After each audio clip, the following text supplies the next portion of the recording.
Hindi ko po intensyon nakawin ang video na ito. At lalo hindi ko po hangad makapera. Ang sakin po ay mapasaya lamang sa aking mga viewers.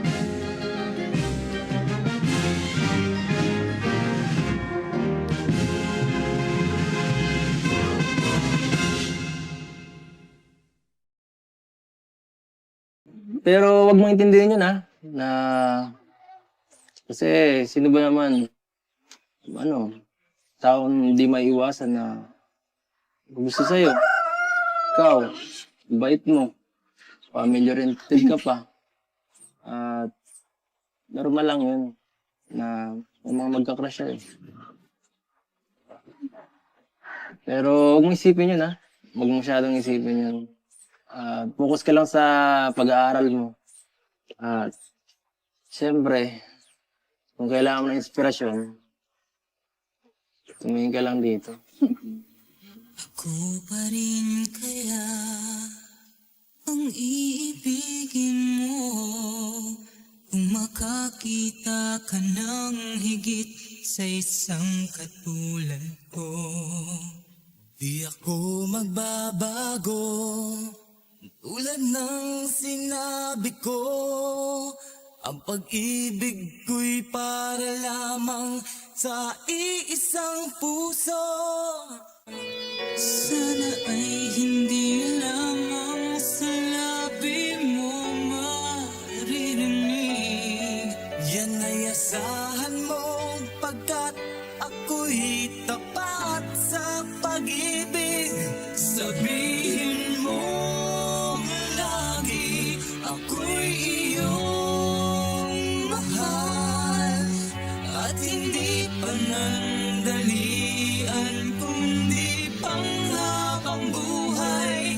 Hindi magtataksil kahit na kailanman. Dahil ang tibok ng puso natin isa ang nararamdaman. Ibibigay sa taong siyempre, special sa'yo. Parang ikaw. Para sa akin.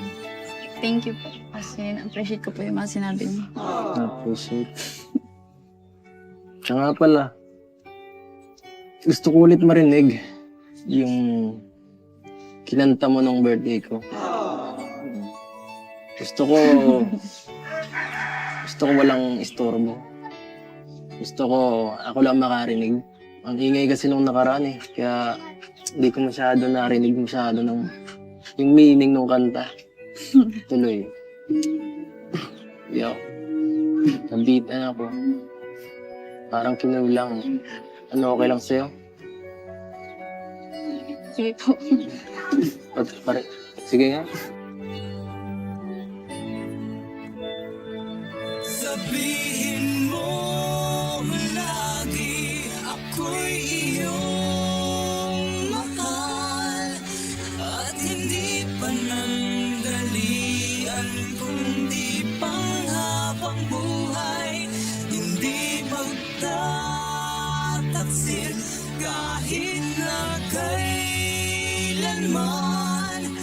Dahil ang tibok ng puso natin iisa ang nararamdaman. Sana ay hindi lamang labi mo maririnig. Sana'y asahan mo pagkat tapat sa pag-ibig. Sabihin mo.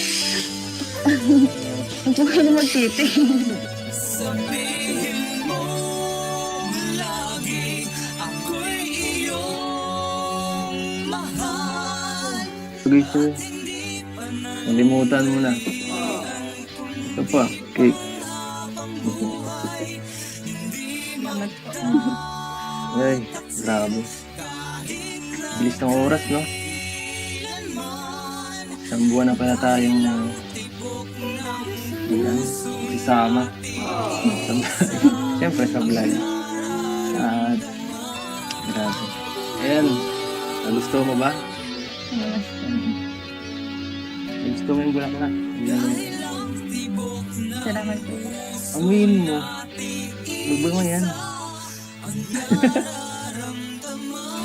Hindi ka naniwala. sa amin. Bagay na bagay yan sa'yo. Para yan sa mga tao. Binibigay yan sa taong, syempre, special sa'yo. Parang ikaw. Para sa akin.